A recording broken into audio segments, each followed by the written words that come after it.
Howdy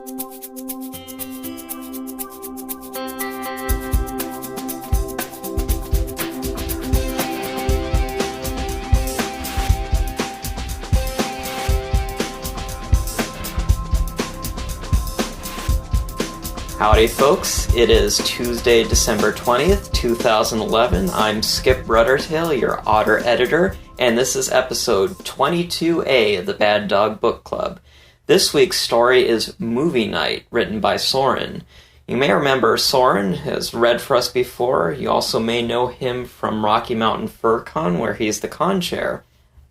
We're happy to have his first story in the book club, and on a more personal note, Sorin, sorry it took a while to get here.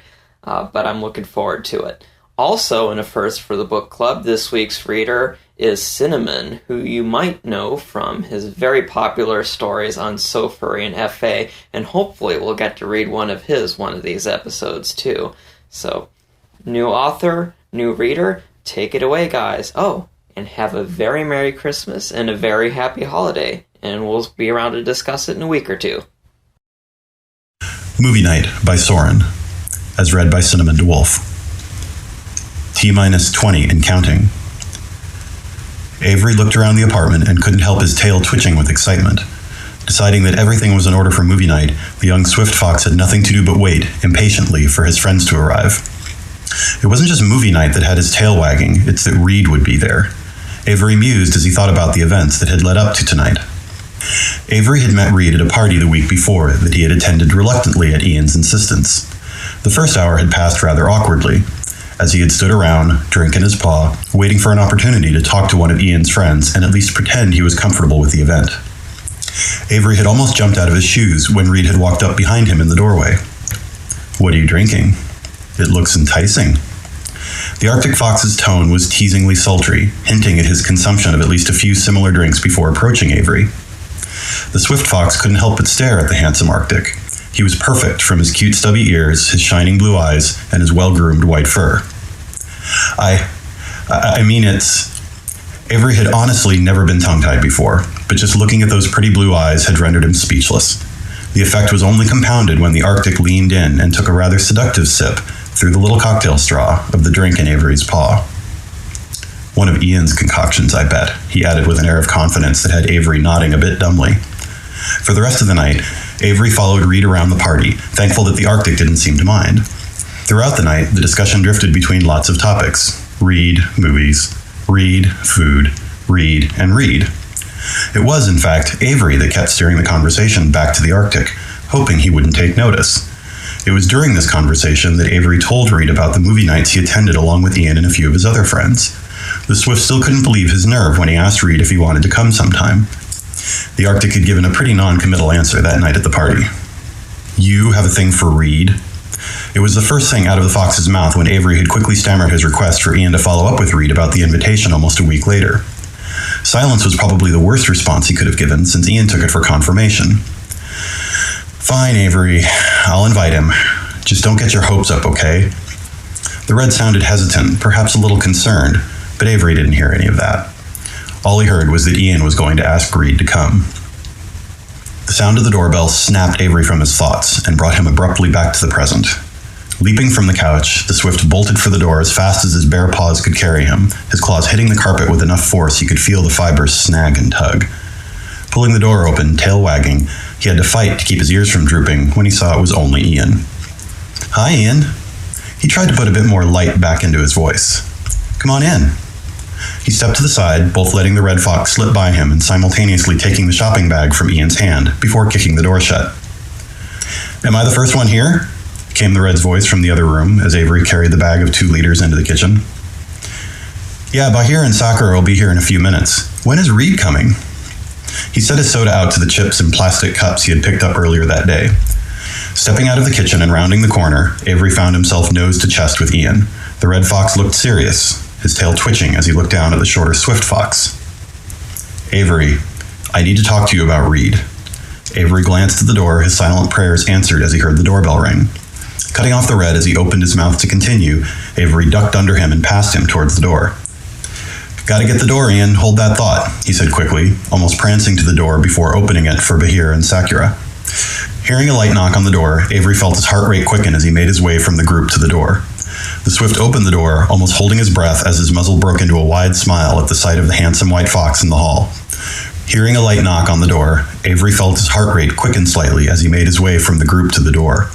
The Swift opened the door, almost holding his breath as his muzzle broke into a wide smile at the sight of the handsome white fox in the hall.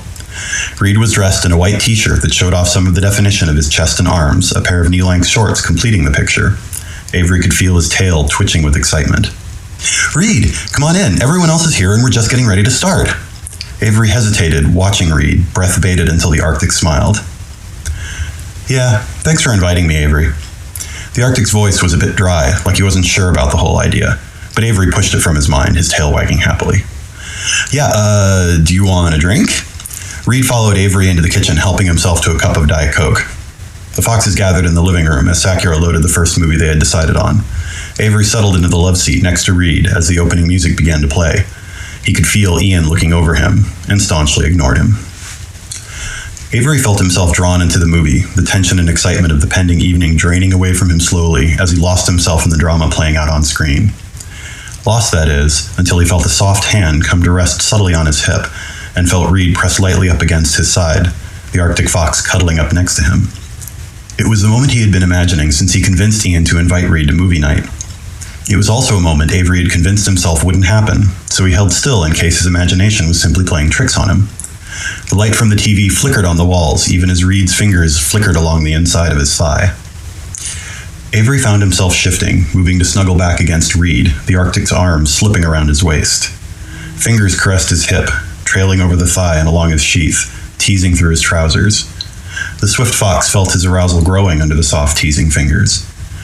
The fact that they went no further, just teasing, devilish teasing, all through the movie, was almost too much to bear. The movie ended with much shifting around as the engrossed foxes began to settle back into the reality of the moment. Avery found he was shifting as well, but in his case, it was to hide the rather straining arousal that had been cultivated during the film. "Good movie," Bahir commented, stretching and standing. "Are we going to start the next one right away?" The Fennec picked up his empty cup as Avery felt Reed shifting behind him, sitting up. "I could use at least a bathroom break," came Reed's soft voice from next to Avery, and Sakura nodded. "And maybe some food?" All the foxes nodded, and pizza was quickly decided on.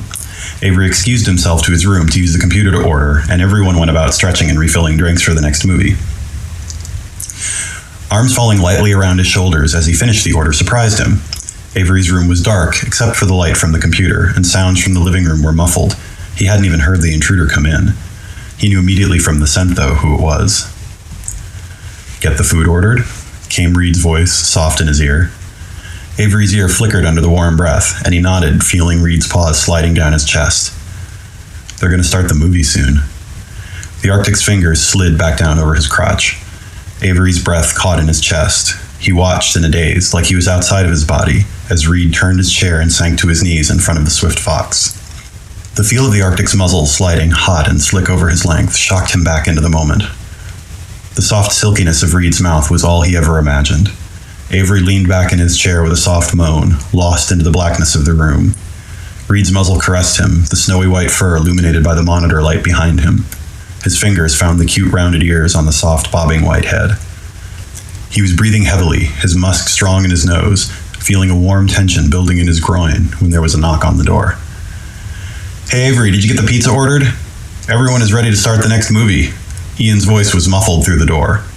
He fought to hold back a soft moan when Reed drew his muzzle off his drooling erection. Yeah, I'll be right out, Ian." He heard Ian's footsteps moving away from the door and looked down, expecting Reed to start again. But the fox just grinned, tucking him back into his pants. Now Avery did whimper softly, but he knew the moment had passed as Reed stood up. Avery hesitated, about to ask, however uncouth, for Reed to continue. He thought better of it just as the words were about to leave his muzzle, so he closed his mouth with a soft little sigh. He saw Reed smile just slightly, more of a smirk in the dim light of the monitor. "Come on, Ian will get suspicious," Reed added over his shoulder as he walked to the door, white tail flicking behind him. Avery took another moment to compose himself, adjusting his pants a few times. He hesitated a bit self-consciously before finally getting up and making his way into the living room.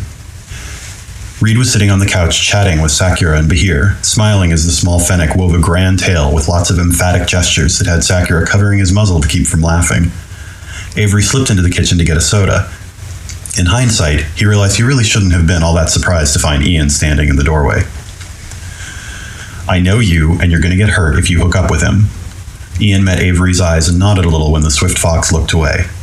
"I know he's hot, and he's a nice friend, but he thinks with his dick, and when he's done with it, he's going to shuffle you to the side to make room for more. And after Mikhail, I don't want to see you hurt again." Avery flinched at the mention of his ex-name. He hadn't even thought of Mikhail for almost a month. No, that's not true. He had forced himself to ignore his thoughts of Mikhail. He took a drink of his Coke, glaring at Ian over the top of his cup. "Yeah, fine, okay," he almost growled, setting the cup down a little hard, Coke sloshing over his paw. "I'm serious, Avery," added Ian with a frown, concern written all over his muzzle. Avery opened his muzzle for an angry retort when the doorbell rang. The little swift fox pushed past Ian and made his way to the door, still fuming, tail twitching in frustrated anger. He knew Ian was right, but Ian didn't have to bring up Mikhail. Tugging open the door, he tried to compose himself and even managed a little smile at the pizza delivery boy. Taking the pair of pies, he paid the ocelot, throwing in a good tip and pushing the door closed with his foot. He made his way back down the hall, setting the pizzas down in the kitchen. Maybe Ian was right. He should probably slow things down with Reed. With a resigned sigh, he leaned out the kitchen door. "Pizza, guys." Avery was thankful that the scent of the pizza hid the scents on the couch. He was quite certain that with all the teasing that had gone on with the first movie, the scents would have set him off again, so he was glad to just sit and watch the movie. As the credits began to roll, everyone began to shift again, slower than before, a few yawns slipping from Vulpin muzzles. Avery got slowly to his feet with a stretch and began gathering up the trash from pizza. He wandered into the kitchen, starting to clean up, and he heard people getting shoes and coats. A couple of good nights from Sakura and Bahir followed a moment later by Ian. Avery called back to the foxes and turned to put a couple of plates in the sink. He turned and found himself almost face to face with Reed. It struck him as a bit ironic that Reed took almost the same pose, leaning against the doorframe, that Ian had taken to scold him only hours before. The thought was very fleeting indeed, because before he could register the movement across the floor, he found himself locked in a kiss with the other fox. His mind whirled. He wasn't going to do this, he thought. Which of them had moved first? Would it be rude to pull back? Soft fingers closed on his arousal through his pants, and he stopped caring. Both of their breaths came in ragged little gasps as Reed's fingers pulled down Avery's zipper, fingers slipping into the tight confines and wrapping around his erection through the soft silk of the boxers. Silk, Reed's voice was sultry, hot on Avery's lips. The swift fox just nodded, the wisps of any sort of protest lost in his moan, as Reed's hand began to work him with short, firm little motions along his dick. His back arched, meeting the skilled hand that seemed intent on relieving the tension he had been under all night. A whimpering whine, pitiful even to his ears, escaped his muzzle when Reed's wonderful paw left him. Even harder than before, he felt his hips twitch, seeking contact with anything just to feel a touch on him again. Not quite yet, Avery. Again the warm breath on his neck, a feel of teeth on his ear making him whimper again. He felt his pants slide to the floor, pooling around his ankles. There was his own scent now, stronger than the pizza smell in the kitchen. Then he could smell Reed, too, his lust-addled brain registering that the Arctic must have undone his pants for the smell to suddenly be so strong over the kitchen smells. Turn around. Reed's voice was soft still, but growing now, and insistent. He found his front pressed against the edge of the counter before even registering he was going to turn. He felt a sudden coolness on his tail hole. His boxers were pulled down, just enough to expose him to the warm, wet press of Reed's excitement. He pressed back, feeling the slickness against him. Then with a gasp from both Vulpin throats, Reed was inside him, and he felt himself clench down as the Arctic's length slid deep. Warm arms slipped around him as Reed began to move inside him, the Arctic's stubby muzzle close to his ear panting hotly as the length inside him moved with the throbbing insistence of a man as worked up as he was. Voices rose in soft cries with the pace of their thrusts, Avery's fingers gripping the counter. A sudden yelping moan escaped his throat as he came throbbing inside his boxers, feeling the warm surge of his orgasm run down his legs and soaking the silk. He didn't care. It took a moment through the blissful haze to realize Reed was still thrusting hard, only to feel him push firmly up against his rump with a soft groaning yip and a shudder that left no doubt, even in Avery's muddled brain, that Reed had just climaxed inside of him, the gentle nudge of the throbbing knot, the last little piece of evidence. Together they panted, slumped against the counter. Avery registered fingers petting his hip softly and up over his tummy in an idle, soft gesture. After what seemed like hours, he felt Reed slip out of him and received a lick on his ear. He turned on shaky legs, leaning back against the counter, now aware of the mess down the fur of his front and back of his legs. Reed was doing up his pants and grinned at Avery. "Thanks, I needed that," he murmured, glancing down at the swift fox's crotch and the matted fur of his legs. "Looked like you did too." Avery blushed as Reed zipped up and gave him a quick kiss on the cheek. "Night." Avery followed the Arctic with a smile. Ian had been wrong, he was sure of it. Sure, he saw that glimmer of connection in Reed's face as he left the kitchen. There had been intimacy there, he was sure. More than just a quick, urgent fuck against the counter. "Reed, call me, okay?" he called out with excited hopefulness. The sound of the closing door answered him.